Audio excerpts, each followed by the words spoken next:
بسم اللہ الرحمن الرحیم۔ اعوذ باللہ من الشیطان الرجیم، بسم اللہ الرحمن الرحیم، الحمد للہ رب العالمین، والصلاة والسلام علی سیدنا وحبیبنا محمد وآلہ الطیبین الطاہرین۔ عزیزان محترم، السلام علیکم ورحمۃ اللہ وبرکاتہ۔ مقدمہ واجب کے بارے میں ہم گفتگو کرتے چلے آ رہے ہیں، اور آج کی ہماری گفتگو بھی مقدمہ واجب کے بارے میں ہی ہے، لیکن آج ہماری یہ انشاءاللہ یہ کلاس ہے مقدمہ واجب کے بارے میں۔ تو آج کا جو درس ہے اس کو شروع کرنے سے پہلے میں آپ لوگوں کو پہلا جو ہمارا درس تھا اس درس میں لے جانا چاہتا ہوں کہ وہاں پر ہم نے کہا تھا کہ مقدمہ واجب ہے یا واجب نہیں ہے۔ اصل بات ہماری یہی تھی، یعنی کیا مقدمات جو ابھی ہم ذکر کر چکے ہیں تو عقلاً واجب ہونے کے ساتھ ساتھ شرعاً بھی یہ مقدمات واجب ہیں یا وہ مقدمات واجب نہیں ہے۔ یہ اصل ہماری گفتگو اسی میں تھی۔ تو ہم نے مقدمتاً خود مقدمات کو جو مختلف قسمیں تھیں یا مختلف تقسیمات ان کے بارے میں مقدمے کے بارے میں موجود تھی، ان کو ہم نے آپ کی خدمت میں بیان کرنے کی کوشش کی۔ تو آج ہم انشاءاللہ خود مقدمہ واجب کے بارے میں جو علماء کے نظریات ہیں، ان کی جو ادلہ ہے وہ آپ کی خدمت میں پیش کریں گے۔ لیکن ایک چیز جو بیان کرنا ضروری ہے وہ یہ ہے، چونکہ یہ کتاب الموجز ہے، یہ مختصر ہے، ابتدائی طالب علم کے لیے ہے، لذا ہم تفصیلی گفتگو نہیں کریں گے۔ ہر قول کے بارے میں جو قائلین کے نظریات اور ان کی ادلہ کیا ہے وہ ہم بیان نہیں کریں گے، صرف صاحب کتاب نے اپنا جو نظریہ جو پیش کیا ہے اور اس کی جو دلیل ہے ان کو ہم اختصار کے ساتھ آپ کی خدمت میں پیش کریں گے۔ تو سب سے پہلے اقوال مقدمہ واجب کے وجوب شرعی کے بارے میں کتنے اقوال ہیں؟ تو اس کے بارے میں 3 اقوال جو ہے علماء نے بیان کیے ہیں۔ 3 اقوال میں سے پہلا قول کیا ہے؟ تمام مقدمات واجب ہیں، مطلقاً واجب ہے۔ مشہور کا یہ نظریہ، مشہور علماء فرماتے ہیں مقدمہ جو بھی ہو، یعنی جتنی بھی قسمیں ہم بیان کر چکے ہیں، کوئی بھی مقدمہ ہو تو یہ شرعاً واجب ہے۔ جس طرح سے ذیل مقدمہ شرعاً واجب ہے، اسی طرح سے مقدمہ بھی شرعاً واجب ہے۔ یہ پہلا جو ہے نظریہ ہے۔ دوسرا نظریہ کیا ہے؟ کوئی بھی مقدمہ شرعاً واجب نہیں ہے، یعنی عدم وجوب مطلقہ کہا ہے۔ اب یہ مطلقہ کی جو بات کی ہے، یہ مطلقہ اس تفسیر کے مقابل میں ہے جو ابھی ہم قول ثبوت میں بیان کریں گے۔ بعض علماء قائل ہیں کہ بعض مقدمے واجب ہے اور بعض واجب نہیں ہے۔ دیکھیں اس تفصیل کے مقابل میں پہلے جو 2 اقوال ہے اس میں کیا کہا جا رہا ہے؟ پہلے نے کہا مطلقاً واجب ہے اور دوسرے نے کہا کہ مطلقاً واجب نہیں ہے۔ یہ ہمارے پاس آ گئے 3 مقدمہ۔ اب دیکھیں یہاں پر اگر کوئی بندہ یہ کہتا ہے کہ جب مقدمہ سرے سے واجب ہی نہیں ہے تو اس کی نگاہ میں یہ تفصیل جو ہے اس کو بیان کرنے کا کوئی فائدہ ہی نہیں ہے، بلکہ یہ کیا ہے؟ یہ سالبہ بانتفاع موضوع ہے۔ ایک عربی اصطلاح ہے کہ یہاں سالبہ بانتفاع کا موضوع کا مطلب کیا؟ جس طرح ہم کہتے ہیں کہ اب ایسا حضرت عیسیٰ علیہ السلام کا جو باپ ہے وہ نہ کھاتا ہے، نہ پیتا ہے، نہ سوتا ہے، نہ جاگتا ہے۔ یہ ساری گفتگو کیا اس طرح گفتگو کرنے کی ضرورت ہی نہیں ہے۔ کیوں نہیں ہے؟ اس لیے کہ ان کو کوئی باپ ہی نہیں ہے۔ اس طرح حضرت آدم علیہ السلام کے بارے میں بھی ہم کوئی کہتے ہیں حضرت آدم علیہ السلام کے والدین کھاتے نہیں تھے، پیتے نہیں تھے، چلتے نہیں تھے، سوتے نہیں تھے، جاگتے نہیں تھے۔ یہ کیا ہے؟ اس کو کہتے ہیں جب باپ اور ماں ہی نہ ہو تو پھر کھانا پینا تو ویسے بھی رفع ہوا ہے۔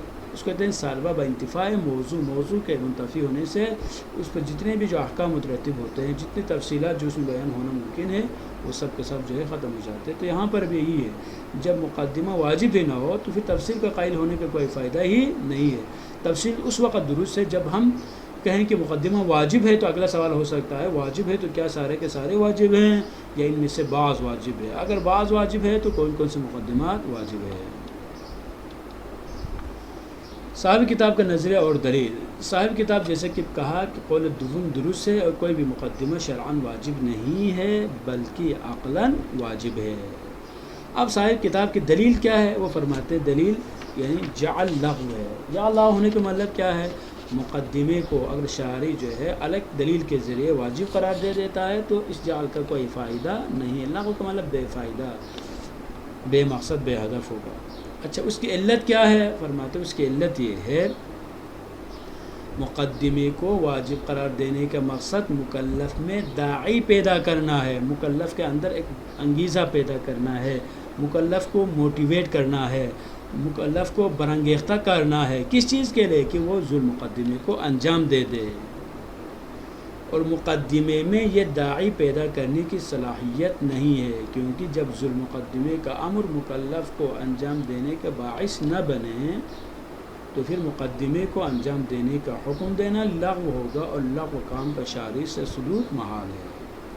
اب دیکھیں مکلف کے اندر داعی کو پیدا کرنا یعنی مکلف کو آمادہ کرنا، کس کے لیے آمادہ کرنا؟ کہ وہ ذی المقدمے کو انجام دے دے. جب ایک شخص ایسا ہے جو ذی المقدمے کے لیے جو امر آیا ہوا ہے اس امر کی طرف اصلاً وہ توجہ ہی نہیں دیتا، وہ اس کام کو انجام دینا ہی نہیں چاہتا. مثلا نماز ہے، اقیم الصلاۃ کا حکم آیا ہوا ہے، یا مثلا روزے کے بارے میں کتب علیکم الصیام کا حکم شارع کی طرف سے آیا ہوا ہے، حج کے بارے میں حکم آیا للہ علی الناس حج البیت، زکوٰۃ کے بارے میں حکم آیا ہوا ہے، خمس کے بارے میں جو ہے نا وہ آیات موجود ہے، وللہ خمس وللرسول، یہ جو آیات موجود ہے. تو ان سارے آیتوں کے باوجود، ان سارے اوامر کے باوجود ایک ایسا مکلف ہے کہ جو ان چیزوں کی وجہ سے اصلاً ان چیزوں کو انجام دینے کا ارادہ ہی نہیں رکھتا، اگرچہ امر آیا ہوا ہے، حکم شارع اس کے لیے آیا ہوا ہے، آنے کے باوجود بھی بالکل وہ چاہتا ہی نہیں ہے کہ میں ان امور کو انجام دے دوں. جب وہ سرے سے ذی المقدمے کو انجام دینا ہی نہیں چاہتا اور ذی المقدمے کے امر جو آیا ہوا ہے وہ اس کی اہمیت کا قائل ہی نہیں ہے، تو مقدمے کے امر کرنے کا کوئی فائدہ ہی نہیں ہے. فرض کرے مقدمے کے امر کرے اور وہ مقدمے کو انجام بھی دے دیں تو پھر کیا کوئی فائدہ ہوگا؟ کوئی فائدہ نہیں ہوگا. ایک بندے کو ہم کہتے ہیں مسجد تک جانا ضروری ہے، لیکن مسجد میں جانے کا اصل جو مقصد کیا تھا؟ اصل مقصد تو نماز پڑھنا ہے، لیکن وہ نماز بالکل پڑھنا ہی نہیں چاہتا، نماز نہیں پڑھنا چاہتا ہے، تو اس کو مسجد لے جانے کا کیا فائدہ ہے؟ کوئی فائدہ ہی نہیں ہے. تو ایک ایسی چیز جس کا کوئی فائدہ ہی نہ ہو، شارع اس چیز کے بارے میں امر نہیں کر سکتا. اچھا جی، جعل کی ضرورت ہی نہیں. دوسری صورت ہم نے کہا کہ اگر مکلف ذی المقدمے کو انجام دینا ہی نہیں چاہتا تو مقدمے کے بارے میں امر کرنا ہی بے فائدہ ہے، فضول ہے. فرض کرے جب ذو المقدمے کا امر مکلف کو مطلوب نفسی کے انجام دینے کا باعث بنے تو لا محالہ مقدمے کو بھی انجام دے دے گا. اب امر آیا ہوا شارع کی طرف سے اور یہ امر مکلف کے لیے کافی ہے، مکلف کا اندر انگیزہ پیدا ہو رہا ہے، یہ امر مکلف کو موٹیویٹ کر رہا ہے کہ وہ ذی المقدمے کو انجام دے دیں. امر کا آتے ہی مکلف یہ فیصلہ کر لیتا ہے جی میں ہر حالت میں اس کام کو انجام دوں گا. وہ مطلوب نفسی جس کے لیے شارع نے حکم جاری کیا ورن بالذات، مثلا نماز ہے، روزہ ہے، حج ہے، دیگر جو عبادات ہے وغیرہ، مثلا اس کو وہ انجام دینا چاہتا ہے. مکلف کے اندر ایک داعی پیدا ہو چکا ہے، مکلف کا اندر جو ایک انگیزہ پیدا ہو چکا ہے اور وہ اس ذی المقدمے کو انجام دینے کا اس نے مصمم ارادہ کیا ہوا ہے.